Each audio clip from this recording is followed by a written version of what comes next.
Olá, muito bem-vindo, muito bem-vinda ao Ponto 3. Uma alegria voltar a apresentar esse programa e hoje nós vamos falar sobre um tema primordial, essencial, a busca da paz. Nós sabemos bem que é preciso difundir, além desse desejo do mundo viver em paz, uma cultura de paz, que é uma visão de mundo que privilegia o diálogo e a mediação para se resolver conflitos, abandonando desse modo atitudes e ações violentas e respeitando a diversidade dos modos de pensar e de agir das pessoas. Todos queremos la paz y más que nadie la quieren aquellos que sufren por la ausencia de paz.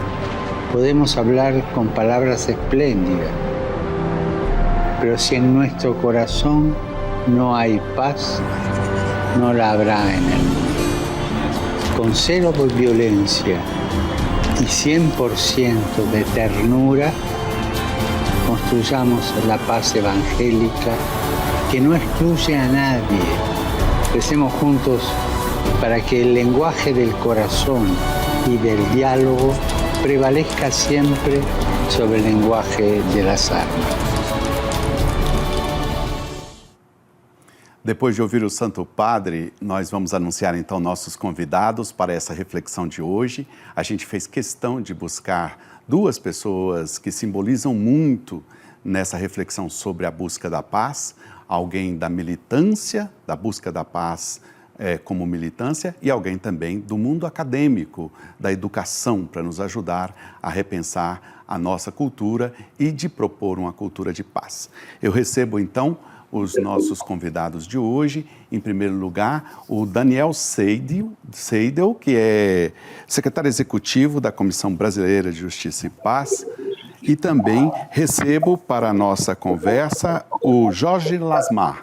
Ele é doutor em Relações Internacionais e professor da Pontifícia Universidade Católica de Minas Gerais. Olha, eu vou começar com o Daniel, porque está aqui no sentido horário, né?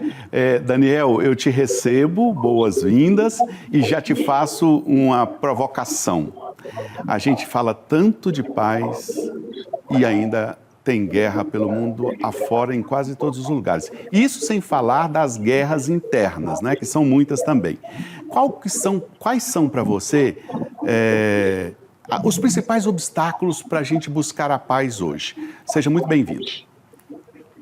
Obrigado pela oportunidade de expressar aqui em nome da Comissão Brasileira de Justiça e Paz as reflexões que nós temos feito, na verdade, né? Um primeiro elemento muito importante, de fato, é essa forma de o mundo se organizar, colocando os interesses econômicos acima dos diálogos e das conversações. E com isso, como diz o nosso Papa Francisco já na encíclica Laudato Si, você tem um modelo de economia que não valoriza a dignidade da pessoa humana, mas coloca o lucro acima das pessoas. E ao lado das guerras corporais, nos vários países do mundo, você também tem a guerra cultural que reproduz a cultura do ódio, da intolerância, que faz com que os corações e as mentes se fechem, e aí a possibilidade do diálogo ou da cultura do encontro, que o Papa Francisco tanto insista, fique completamente prejudicada. Então, toda paz e toda guerra nasce do coração humano, mas precisa se tornar uma agenda de intervenção enquanto organismos de igreja, movimentos sociais, organizações da sociedade civil e política pública de Estado. Porque se a gente tem uma política pública que favoreça o acesso a armas de fogo, você vai ter muito mais violências, principalmente violência contra as mulheres, nas relações interpessoais, por motivos fúteis, né? Eu venho de um engajamento desde a campanha do desarmamento, e sempre a gente tocou que quanto mais armas ofertadas, maior violência, maior número de crimes cometidos. Além de outros crimes que se cometem contra as populações periféricas, por motivos raciais, ou mesmo por disputa de territórios nas grandes periferias das cidades, onde nós temos muita gente em situação completamente vulnerável, né? Então, essas terríveis guerras começam e terminam no coração humano, mas para que elas possam se tornar um fato social, elas se utilizam de estruturas sociais que se organizam ou para a paz ou para a guerra. E a nossa cultura, de uma forma geral, desde a nossa educação infantil, a gente é ensinado a atirei o pau no gato, mas o gato não morreu. Quer dizer, todo incentivo à violência,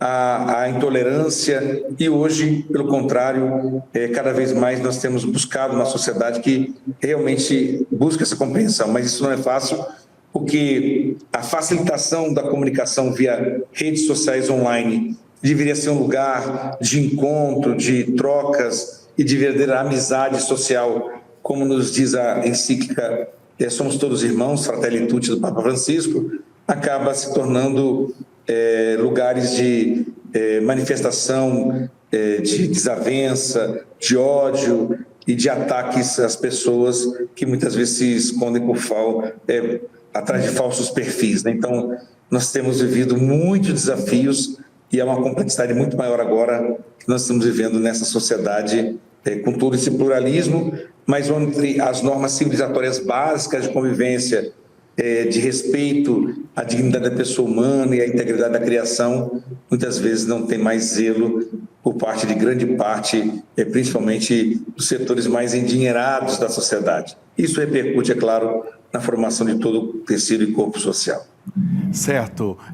O Daniel fez uma ampla e bela exposição assim, desses elementos que produzem guerras, muitas guerras, mas eu queria acolher o professor Jorge Lasmar, trazendo uma provocação diferenciada daquela que eu fiz com o Daniel, que é ajudando o nosso telespectador, a pessoa comum, que quando fala de guerra, quase sempre pensa na guerra entre povos, guerra entre países, como atualmente nós temos, assim, com grande cobertura midiática, uma que é a da invasão da Rússia lá na Ucrânia, mas temos outros conflitos armados pelo mundo. E eu queria perguntar, ao te receber, professor, o que o senhor acha do papel dessas entidades internacionais dentro desses conflitos entre os povos? Seja muito bem-vindo. Muito obrigado, agradeço muito a oportunidade de discutir um assunto tão importante e tão relevante quanto a paz. E sim, no momento em que nós vemos uma série de conflitos internacionais, até mesmo guerras, como que está acontecendo na Ucrânia, é muito importante a gente discutir não só o que nós mesmos podemos fazer, mas também o papel dos governos e das instituições internacionais. O que é preciso entendermos para a gente poder entender qual que é o papel dessas organizações internacionais nesses conflitos? A primeira coisa é entender o que é paz, porque tradicionalmente a paz era vista como apenas a ausência de guerras ou a ausência da violência física, mas hoje nós percebemos que a paz é muito mais do que isso. A ausência da violência física é apenas um dos elementos, mas a gente precisa de pensar a paz também do ponto de vista da chamada paz negativa, ou seja, da ausência de violências culturais, psicológicas, econômicas, que vão permitir à sociedade a viver e conviver em paz.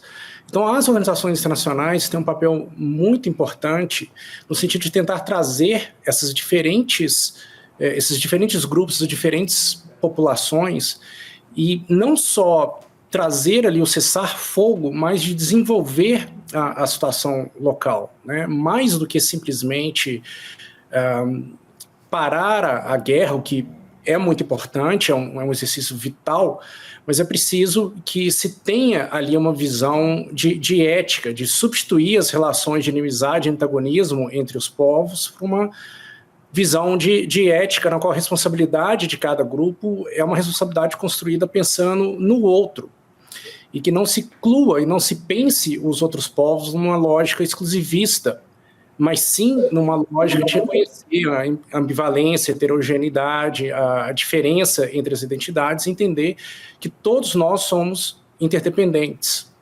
Então, isso faz coro, né, com o que foi dito aqui pelo Santo Padre, pelo meu colega, E é esse o grande papel das organizações internacionais, de avançar a paz, muito mais do que simplesmente ali no cessar-fogo ali naquele momento, volto a dizer que é importante, mas mais do que isso, a paz só vai se construir efetivamente quando isso efetivamente entrar no coração das pessoas e passarmos a aceitar essas diferenças, entendemos que nós dependemos do outro e vice-versa. Eu gosto muito de ouvir isso que acabei de ouvir, porque o professor Lasmar está dizendo uma coisa que talvez mude a nossa impressão sobre organismos internacionais. Por exemplo, hoje talvez a gente olhe para a Organização das Nações Unidas considerando-a frágil e que não tenha um poder de fazer o cessar-fogo lá no leste europeu. Mas, por outro lado, como disse o professor, a Organização para as Nações Unidas trabalha cotidianamente, mesmo que não tenha um conflito, para o combate da pobreza, para a igualdade de gênero, para muitas coisas que constroem o que o professor estava dizendo, o que nós chamamos de paz. Daniel, eu queria prosseguir a conversa trazendo algo mais próximo aqui de nós, eu diria, que é a questão dos motivos religiosos, não é? Porque tem isso também, tem conflito bélico, conflito de guerra no mundo, infelizmente, que tem, assim, motivação, assim, a gente acha absurdo até de pensar, mas que tem motivo ou étnico ou religioso. Queria que você desse uma palavrinha sobre esse tipo de guerra. Eu acho que esse tipo de guerra não tem esse nome pela imprensa brasileira, mas acontece aqui no nosso país, né? Justamente por preconceito, principalmente contra as religiões dos povos tradicionais de matriz africana ou de origem indígena, que são literalmente demonizados pelas religiões de origem judaico-cristã, né? Há todo um enfrentamento dessa concepção para que nós tenhamos, então, a abertura e a possibilidade do diálogo interreligioso e até da convivência ecumênica entre aquelas religiões que também professam a fé em Jesus Cristo. Mas eu diria que essa é um dos principais fatores, porque ele leva justamente à incompreensão do modo de vida e daquilo que o outro considera como sagrado. Então, é muito importante que nesse caminho para a construção da paz, nós possamos também, aquele tema que foi abordado logo no início por você, João Daniel, a questão da própria diversidade cultural dos nossos povos. E, de novo, Papa Francisco tem sido um profeta para a paz, quando ele, na encíclica, na exortação pós-sinodal Querida Amazônica, coloca como um dos elementos o sonho cultural. E no sonho cultural, ele não fala apenas daquilo que a gente já estava acostumado na liturgia católica, nos nossos espaços, da inculturação, que é justamente a incorporação de elementos culturais na própria liturgia de rito católico, apostólico romano. Mas é justamente no reconhecimento de que existem sementes do verbo, sementes do amor, do reino, na expressão da diversidade cultural dos outros povos. E ele fala de uma coisa muito inovadora, que é a interculturalidade. Essa capacidade do reconhecimento da riqueza, da profundidade, da ancestralidade que o outro traz da sua cultura, da sua expressão religiosa e das possibilidades que nós temos que, mesmo professando diferentes religiões, de nos encontrarmos para fazer esse caminho comum. Mas pelo mundo, principalmente em contextos do Oriente Médio e mesmo da África, nós temos na Ásia também muitos conflitos que ainda têm a sua origem na matriz religiosa. Eu costumo refletir, não sei se o professor concorda comigo, que muitas vezes esses motivos acabam sendo motivos aparentes. No fundo, tem uma disputa real, econômica, por territórios, né? Eu particularmente quero trazer aqui à memória uma partilha feita pelo nosso querido Dom Luiz Fernando, hoje arcebispo, mesmo que de uma diocese lá no Espírito Santo, onde eu tenho a minha origem.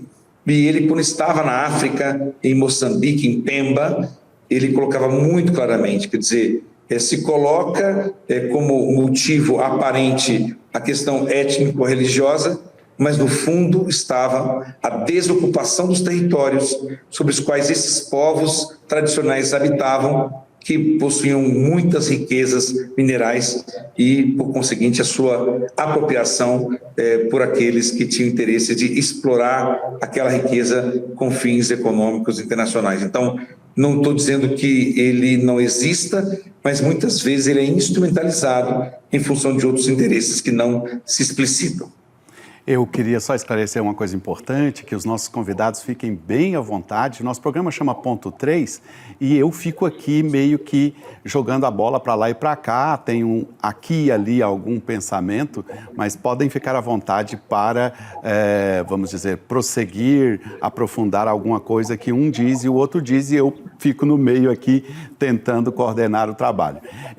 Professor Jorge Lasmar, eu queria fazer uma pergunta que eu acho que está na cabeça de muita gente e que envolve uma situação muito presente nos dias de hoje, que é a tecnologia e a mídia, quer dizer, mídia e tecnologia.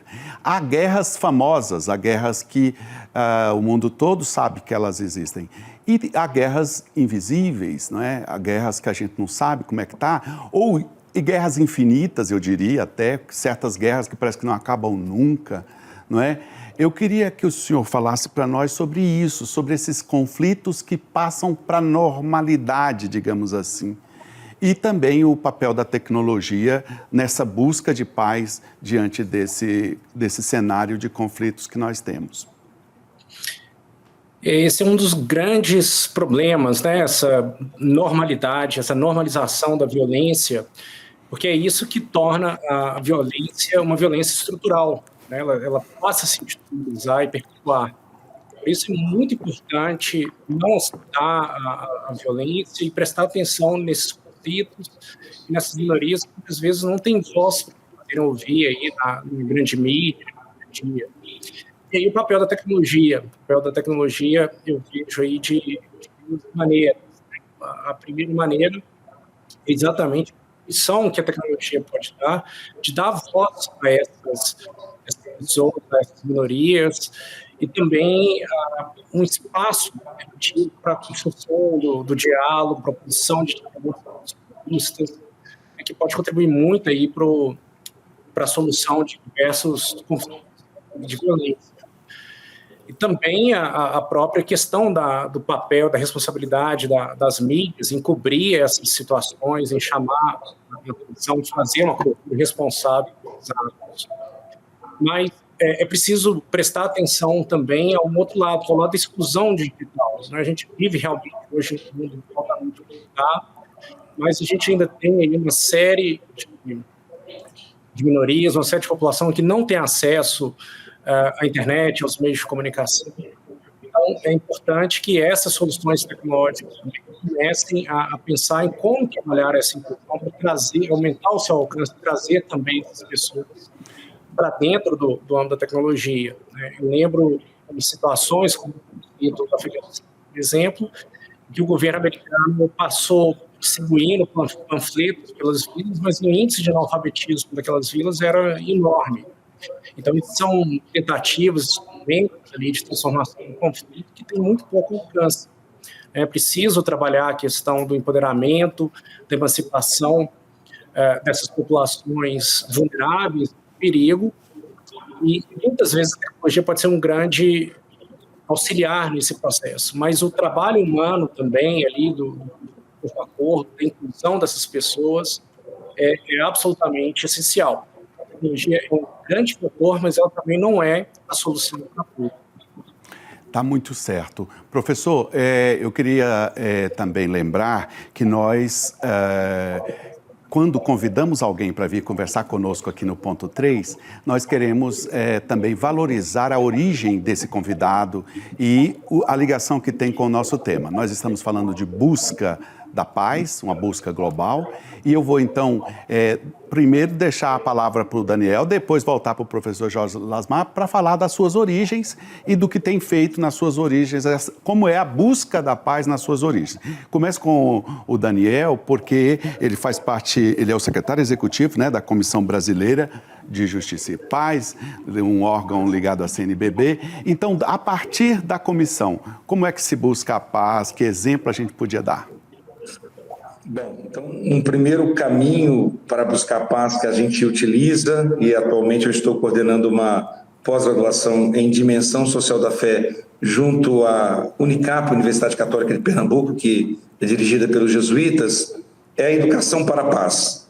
E nessa educação para a paz, então, o carro-chefe é uma formação, um curso em mediação de conflitos e comunicação não violenta, onde a gente aprende a escutar cada um dos lados, separadamente, de forma que as pessoas possam expressar os seus sentimentos, identificar necessidades e, a partir daí, fazer pedidos. Então, começa desde do aspecto interrelacional básico, até mesmo, então, com a experiência, eu estive já como secretário de Estado aqui no Distrito Federal de 2011 a 2014, na área da assistência social e segurança alimentar, e sempre que havia algum conflito numa ocupação ou com algum movimento social, o governador à época me escalava para fazer a mediação em mesas que duravam 4, 5, 6, 10, 12 horas, de forma que nós sempre buscássemos uma solução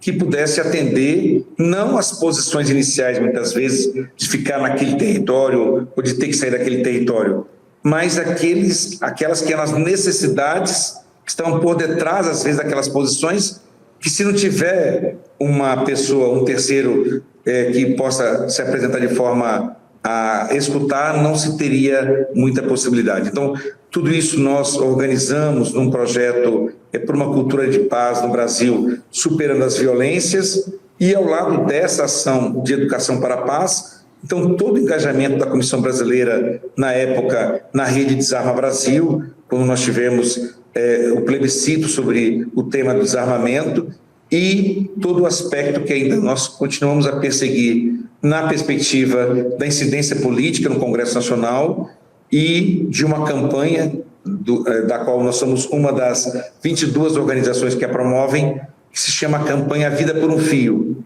de proteção e autoproteção de comunidades e pessoas ameaçadas. Então, é dessas formas concretas e sempre promovendo capacitações e com todo aprendizado, João Daniel, que tivemos com a pandemia, utilizando os meios da educação à distância. Eu também tive a oportunidade na minha vida, desde o Espírito Santo, lá eu já fazia teatro de rua, né?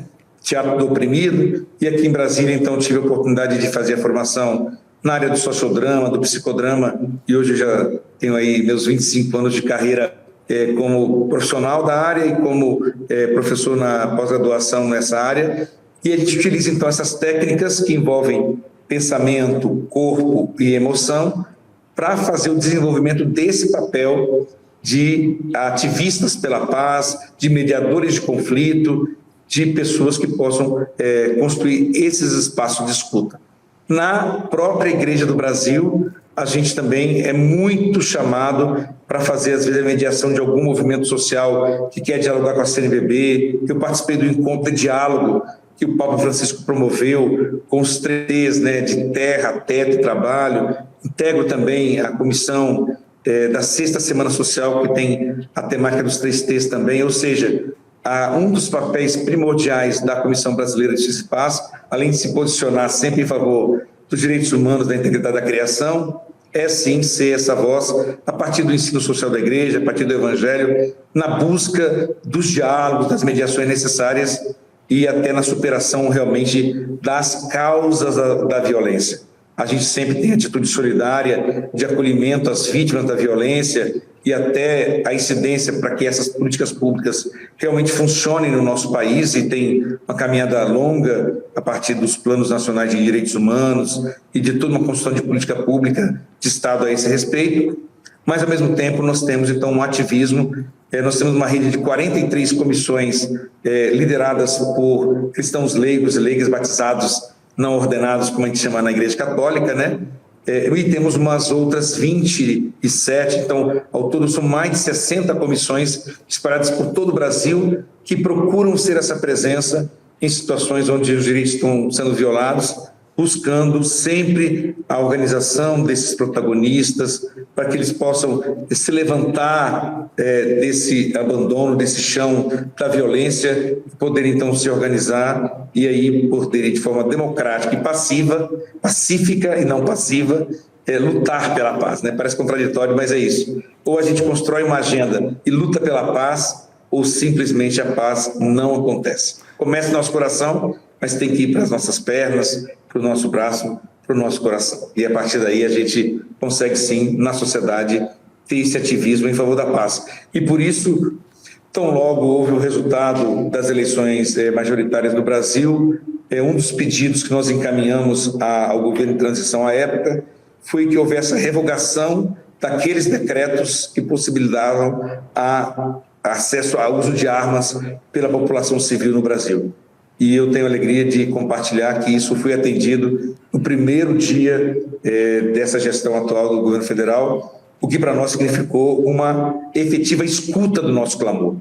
Porque, volto a dizer, quanto mais armas disponíveis, mais violência contra os mais vulnerabilizados na nossa sociedade. Ou seja, criança, adolescente, de periferia e também as mulheres nos relacionamentos, né, e outras minorias também que sofrem discriminação e preconceito. Certo. É um privilégio nosso ter dois professores, porque eles falam de maneira ampla e profunda e criam aí caminhos, né, mostram caminhos que a gente precisa percorrer. E por isso eu preciso agora dar ao professor Jorge Lasmar um desafio enorme, porque o nosso tempo aqui é terrível e eu tenho para o senhor apenas 1 minuto para o senhor falar o que a gente poderia, assim, para o cidadão comum, para quem está nos assistindo agora, o que eu posso fazer na busca da paz, professor? Empoderamento. Se eu for colocar em uma palavra e com só 1 minutinho para dizer, empoderamento, né, que é ter uma abordagem ética e responsável em relação ao outro, quebrar essa lógica antagonista e entender a interdependência entre o eu e o outro, como que eu dependo do outro e vice-versa, né? E como que a gente deve levar isso para os nossos corações, para as nossas ações e no dia a dia construir essa relação de integração com o outro. Esse é o primeiro passo para a consolidação da paz. Muito bom, estou muito feliz de ter acompanhado essas reflexões. Agradeço de coração ao professor Jorge Lasmar, ele é doutor em Relações Internacionais e professor da PUC Minas. E agradeço ao nosso querido Daniel Seidel, que é secretário executivo da Comissão Brasileira de Justiça e Paz. Obrigado a vocês, então. Nosso tempo terminou, infelizmente. Agradeço de coração. Aguardo vocês para uma próxima experiência aqui. Muito bom, nós fizemos hoje uma experiência maravilhosa de reflexão sobre um tema fundamental, a busca da paz. Eu agradeço muito a sua atenção, agradeço de coração a todos aqueles que nos apoiam na discussão desses temas tão importantes. O ponto 3 volta na semana que vem e eu espero por você. Até lá.